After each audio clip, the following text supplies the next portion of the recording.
So welcome back to our wisdom workshop. And first of all, I say hi, Julia. Nice to see you. Hi, Purvi. And I'm pleased and I feel very honored to welcome our today's guest, Violetta Pleshakova. I hope I spelled it correctly. Welcome, Hi. Violetta. Hi. Hi. So, Violetta, I would like to start to introduce you and maybe let you introduce yourself. So, at first, I would like to speak out my profound gratitude for your friendship and for your presence on Earth.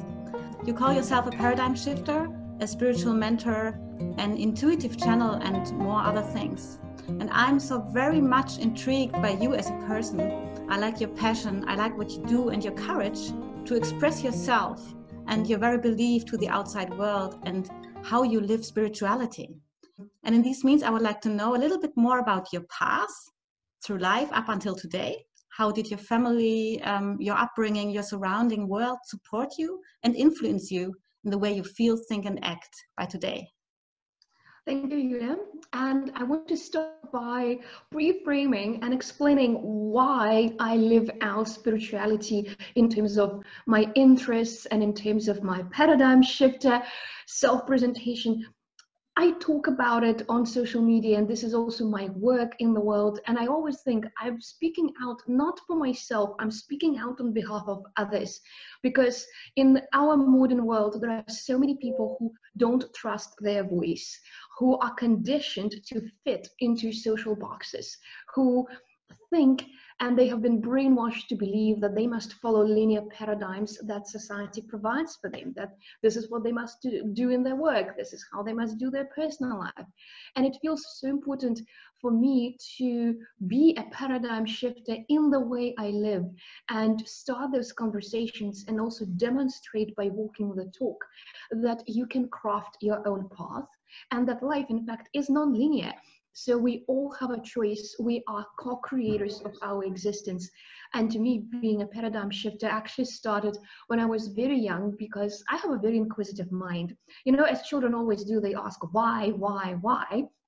And for me, I was not only asking why, but I was also thinking, how can we do this differently? I would just see something and never take it at face value. I would be like, but why is this way? This doesn't make sense. Let's do this differently. This is another way of doing it. And so I could never rest. And I was always, I guess, given some indulgence by my family to explore. And I think I'm very lucky. I was brought up by 6 adults. So a pair of parents and 2 sets of grandparents, all living very closely, literally walking distance from one another. And I was always surrounded by adults, and my pursuits, especially my intellectual pursuits, were encouraged. Especially my grandfather on my father's side. He was a chemical scientist, he was a genius, an inventor, a paradigm shifter himself in biochemistry, and also a philosopher and a poet. So imagine what happens to a child when you hand them War and Peace when they are age 10, or when you start reciting Jean-Jacques Rousseau at family dinner when the child is 7 years old. So in a way, I was trained to ask big questions, and I was encouraged to ask big questions. And all my quirks and little weirdness as I was growing up, it was never judged by my family. It was later at school and rather with society and peers that I encountered some criticism, let's say, and that I had to fit in and I had to cut off some edges, some of the rough edges. But I'm really grateful for the family I've had and for having been granted the space to be and to explore. And I think that is really, really, I'm very grateful for that and really, really lucky. Thank you. You yourself name yourself as a citizen of the world. And you have explained right now where you come from, but I have the feeling when you speak that you feel home everywhere. It's just a vibration that comes over while you speak. That's very true, Purvi. That is so. I've been living in Germany for the last 13 years, but I would say half of those years I was away traveling. I had the joy of having lived in South Africa, in Johannesburg. Just earlier this year, I was there in lockdown when the pandemic started. So half a year in Johannesburg, earlier in Cape Town. I've spent time on Bali. I've spent a lot of time in the Netherlands.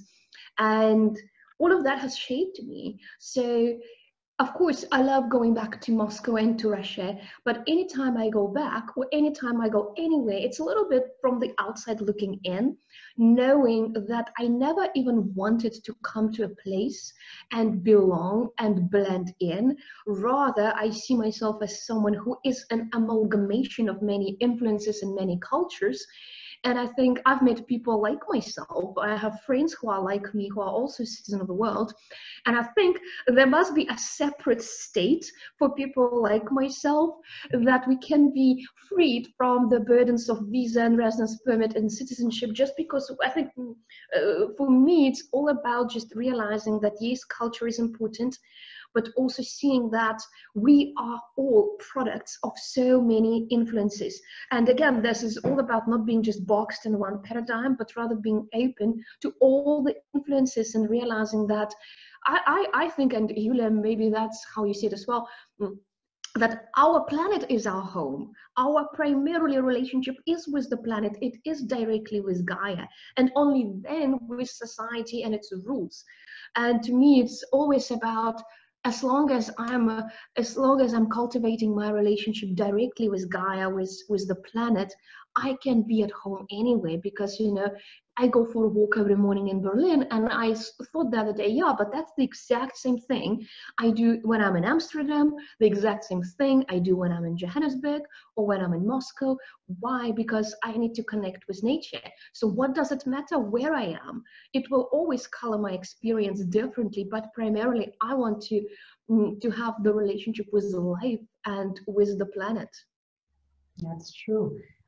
You have mentioned many cultures, and as I saw you hold a PhD in cultural studies, and I'm also an intercultural trainer. Partially, I do business development, so interculturality is also one of the main topics. And I would like to know how these cultures which you have mentioned right now have influenced you, and that you are doing also that what you are doing today. Wow, that's a very interesting question. I've never given it thought. I think for me, it's hard to say and hard to separate where one influence starts and another one begins. And how I see it, I think each culture taught me something. Let's say growing up in Russia taught me a lot about intrinsic spirituality. It taught me about magic that is woven into everyday existence, especially with fairy tales, with literature, with folklore, with little traditions that we have. And that, I think, what Russian culture did for me, it is to keep my spirit alive, to see magic in everything. In Germany, I think what it taught me is discipline. And I was resisting that lesson a lot. And it taught me the value of system and structure. And it has made me an adult. I think the blessing of Germany was that it forced me to grow up. It was like, all right, I need to take control of my admin. I need to take control of my finances for Finanzamt and so on. So that was the gift of Germany. One can joke and say that, oh yeah, Germans are so rigid. There are those rules and regulations. And I confess sometimes I also joke about it or make it wrong or be like, oh, come on, loosen up, you guys. But I also see the value of it, because if we only stay in our little box doing what we've always been doing and never stretch ourselves to go to other places who challenge our ways of being, we will never evoke those aspects of ourselves that are dormant.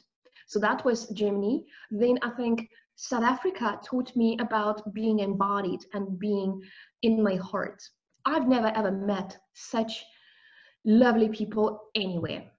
I mean, you are lovely people, of course, but South Africans, it's just out of this world. And have you been to South Africa, Purvi? No, unfortunately not yet. It's my favorite place on earth, because the way they make you feel at home is just incomparable to anything else. I've never been treated like I'm part of the culture. I've never felt so welcome anywhere.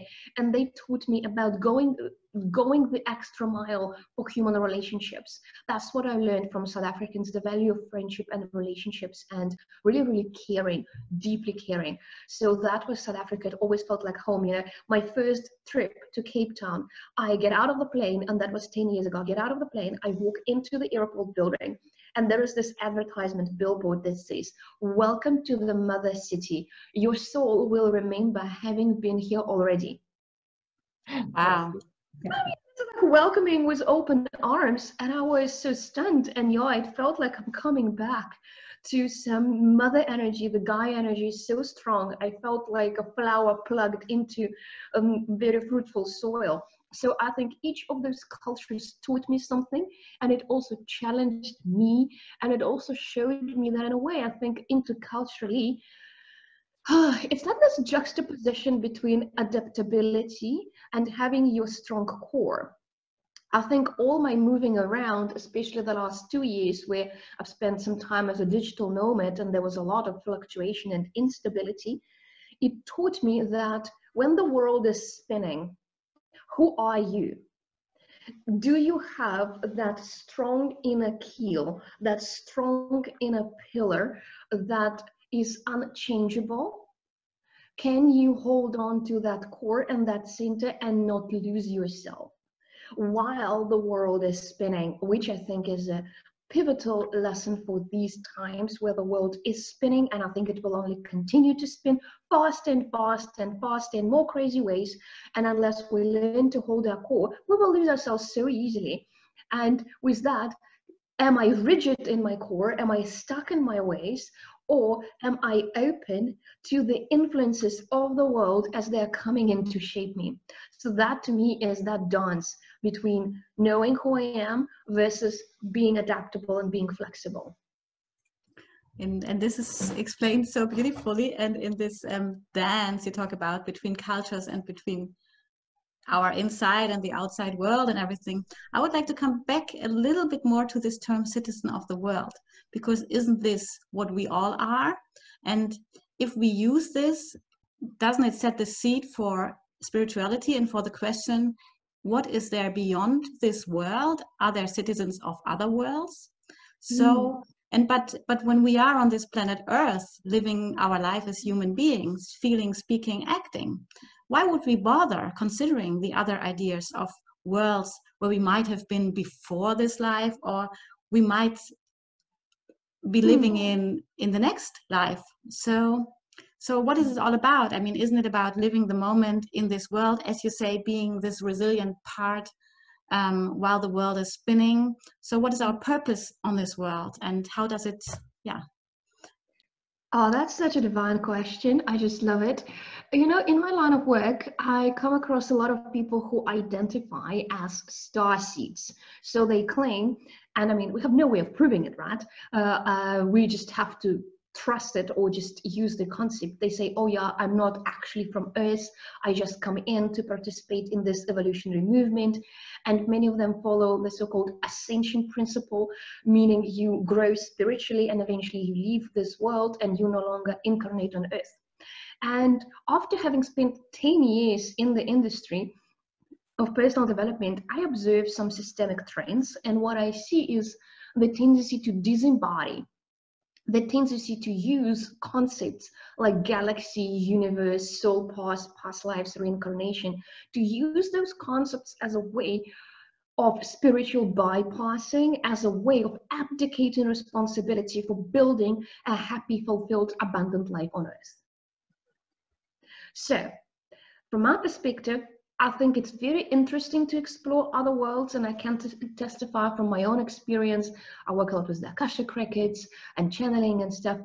I think it can enrich us and show us that that we are multidimensional beings, to show us that we have many gifts, and this reassures us in our weirdness. If we feel like, oh yeah, this aspect of me is weird, this doesn't fit in, it kind of gives an explanation and says, yeah, maybe you have had other lives and so on and so forth, but this is not a reason to ditch this life. And I'm always thinking, like, come on, people, is that not arrogant? Is that not a distraction from the work at hand? because you are now here in this body. It means you have some work to do here, something to learn and something to give. I think it's always both ways. The purpose for me is always both ways. Something to receive in terms of learning and growth and evolution, and something to give in terms of teaching and using those gifts, even if they're multidimensional. And personally, for me, it has been a journey of learning to not escape this reality, to always be here, to not lose myself in spiritual concepts, to not use meditation and other tools as a way of distracting myself really from day-to-day life. And I'm asking myself, in what way is meditation more spiritual than doing the dishes? It's not. Because as long as you can be present and aware in every waking moment, you're good. And I want to tell you one little story on that. I used to lead personal development trainings and coach trainings in the Netherlands, and we were doing it at a venue, and there was a cleaning lady. And what amazed me always is, out of all the people who are coaches and trainers and spiritual people who attended those workshops and trainings, I tell you, that cleaning lady was the most spiritual person of them all. Why? Because all the trainers and coaches would be in the morning like lamenting about long hours and how exhausted we are and my problems and my this and my ego and my that. And the cleaning lady, every morning she would show up and she would dance with her broom and she would be like, hello people, I'm so happy to see you. And she was being the light. There we are, sitting for 5 days in a closed room, working on ourselves, trying to become more conscious and more enlightened, while there is this person who never even read like one spiritual book in her life, who was already being the light. And I always tell people that I work with, show up there where you are at. Show up and be the light for the job that you currently have. Don't think that your job of being a yoga teacher is somehow better than your job as an assistant at the bank. It's not. Somebody has to do all those boring admin jobs as well, you know, because the new age trend is let's all quit our boring jobs and become yogis or become spiritual teachers. Well, then, I mean, who's going to be baking bread if everyone is a spiritual teacher these days? That's what I'm thinking. You're awesome. Yeah, so speaking deep from my heart. And I always say the actual meditation, if you call it, it takes place on a daily basis. You don't have to sit on a pillow and do anything. It might be a good support to get more training, but the actual thing happens there. And just do whatever you love to do. Do whatever you love to do, and try to be good in that, whatever good means, as long as you're happy. That's really true. And I would also like to know, how can we take your thoughts now into the topic of leadership when you call yourself also a paradigm shifter? How can this philosophy that you have now implemented in today's life, which is so needed, that people stay in these crazy times centered? As you said, the world is turning and it's spinning. We felt it's spinning in a speed which is no more controllable. And what would you suggest, and what can you do for future leadership? Yeah, this is a big box to open, I think. Well, first, from my perspective, a leader is not connected with somebody's job, position, or title, just to make that clear. A leader to me is anyone who speaks to a community, anyone who represents anything in terms of values, and anyone who takes a stand, and anyone who says, all right, I'm going to change something, I'm going to take responsibility. So anyone theoretically can be a leader, even within a corporate structure, even if they are at the bottom of the corporate food chain, as long as they know that they have people that they are talking to. Because we all have our communities and we all show up in a way that represents who we are. And I think if I were to look at that, what is most important, what comes completely intuitively, and I didn't plan to say that, I would say to all leaders, get real. Get real. Meaning, start doing the inner work of looking at your own shadows and blind spots, because leaders bring in so many projections, so many tainted perspectives to the workspace and to the community space, to the world. They think that their status of a leader absolves them of the responsibility for their inner world, but it doesn't. And what we have then is a tainted world of twisted mirrors, where the world is run by wounded children. So I think that is essential, to use this time of slowing down, this time of being rattled on a global scale, for everyone to look at, what are my blind spots?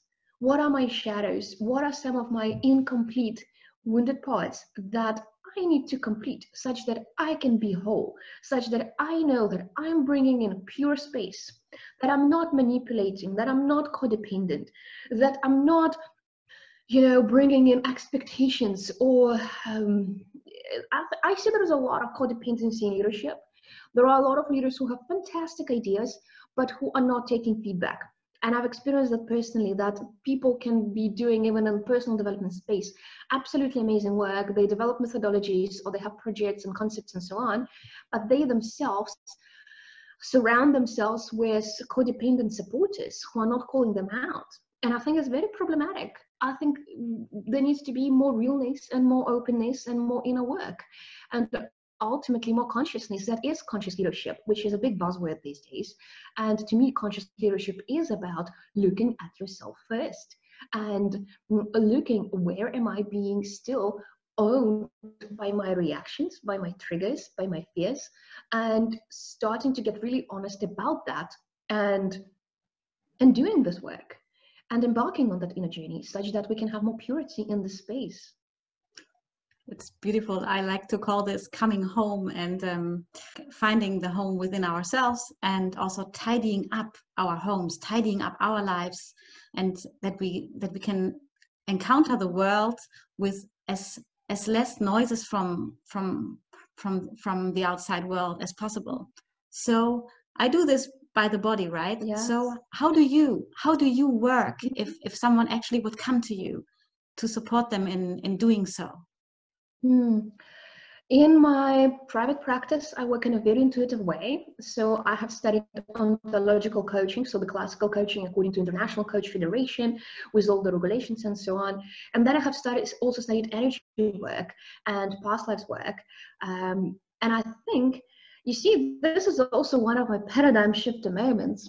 I don't believe in methods. I don't believe in just taking a method and running it in a book, because then it shows lack of self-trust on behalf of the practitioner, where they are centering the method and then saying, okay, I'm doing this type of coaching and I'm doing this type of energy work. And they never question, is this really applicable to the work at hand? Is that really what the client needs? And so then they go with their little protocol and they start using the client to complete their protocol, instead of using the protocol to serve the client. I also see in the German coaching space, for example, everything is so methodology oriented. People write long resumes and CVs saying, I trained in this, I trained in that, I trained in that. Well, it's fascinating that you trained on all that, but does that necessarily make you a good coach? No, because I think, to me, it's all about, again, being real, being able to create very pure space, that there are no projections, no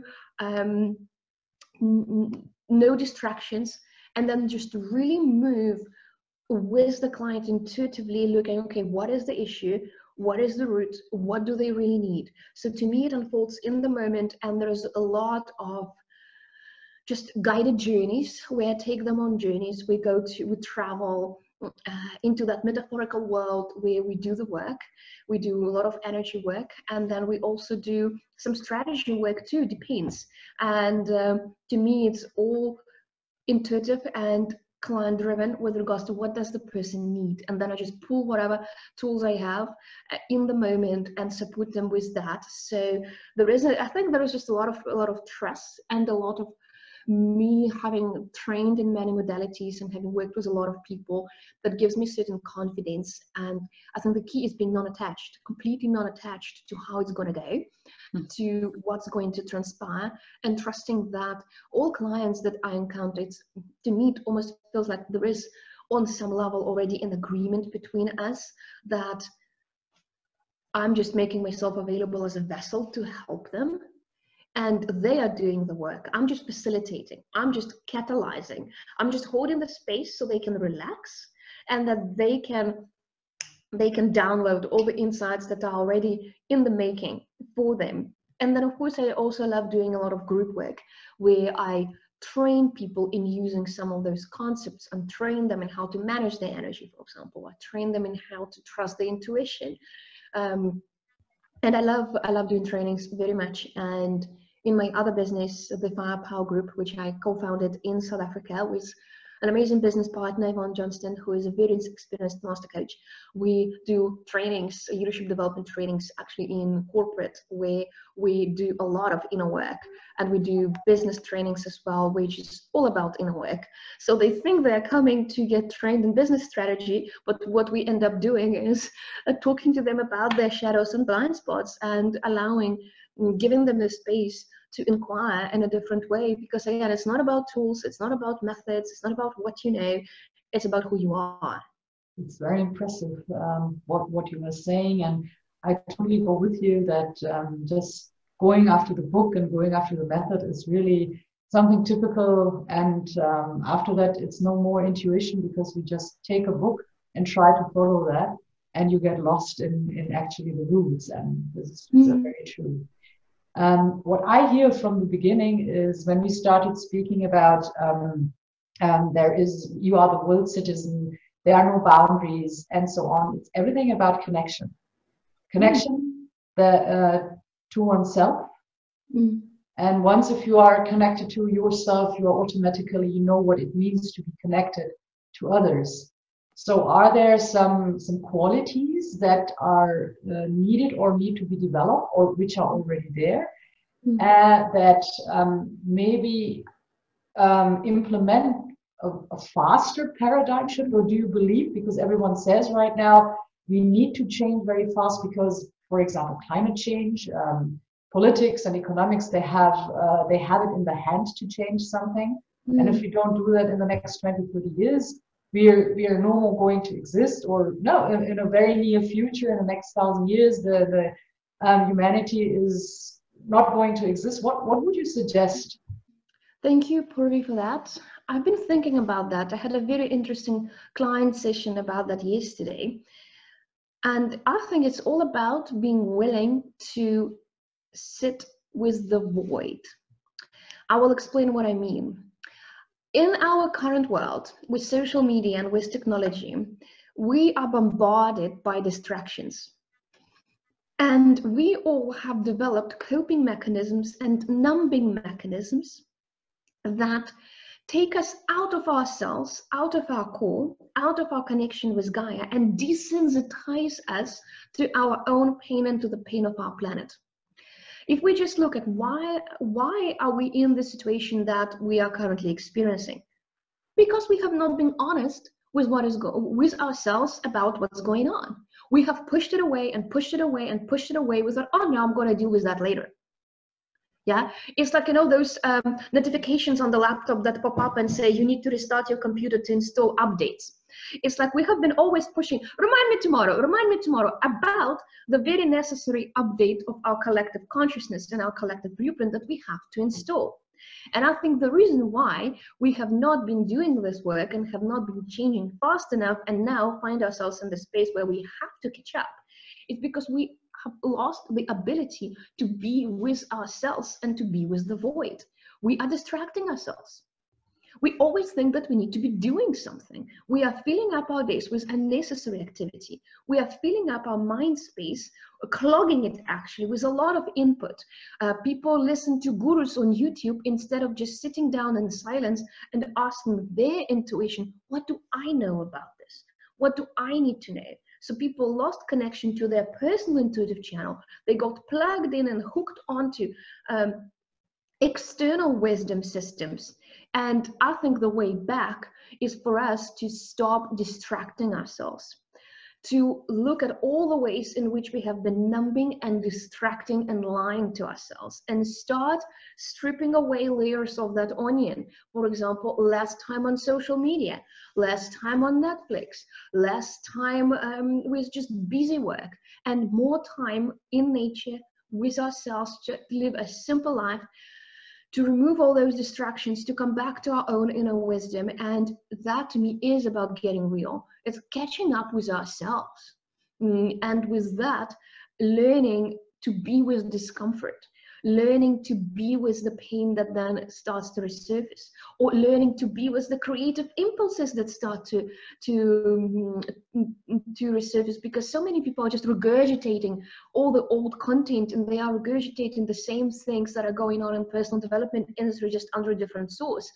And it all starts to feel like one big gigantic bubble that is going to burst at some point, because people are not being real.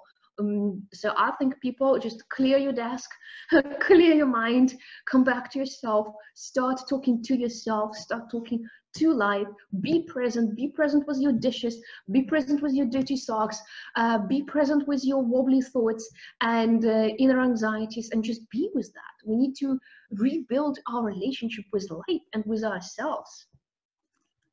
You beautifully speak from my heart, and I think now the interesting part is how do we create the new perspective that the step back, which seems to be a step back, looks like a step forward, because human beings always want to strive for more. So how can we create this notion that going less is going more, or being in the void is being in everything? Having nothing means having everything. So how can we change this notion? Well, I don't know. I think I don't have an answer. I don't have a formula for that, because I think anything we would say would be just a concept. I think the value is in living with that question. Just I think at the core of coaching, where we just start asking ourselves better questions, and then not jumping immediately to an answer, because that is what is problematic.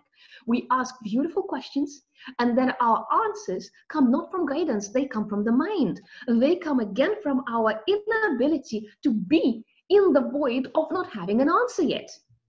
It's like, it's more organic. It's more from the feminine. It's like we are in the dark womb of Gaia, or the universal womb, and from that womb, the question that you are asking is like a seed that is planted in the womb.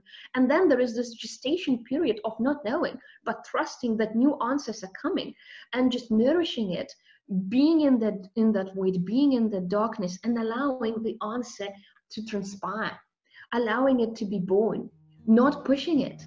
We need to stop that obsession with I want answers now. It's not like you can go and Google it, how to change the world. It's like it doesn't exist on the mental level. It has to resurface from a more mysterious, liminal, interdimensional space. That's how I see it. True. Yeah, I think that's our work. Wow. I think this was really a wonderful last word from you, Violetta, and I'm really inspired, and I'm really honored to have you as an interview partner today and to get to know you. And I thank you so much to give the insights about your work, about your thoughts, and what do you think the next step or a step could be to go back in order to get forward. And I thank you so much for your time and being with us. Thank you so much. I loved your questions, and I'm sure I'm going to keep thinking about our conversation this week a lot. So may this serve the people who listen and would love to hear insights that transpire from that. Thank you. Thank you, Violetta. Thank you for being. Thanks.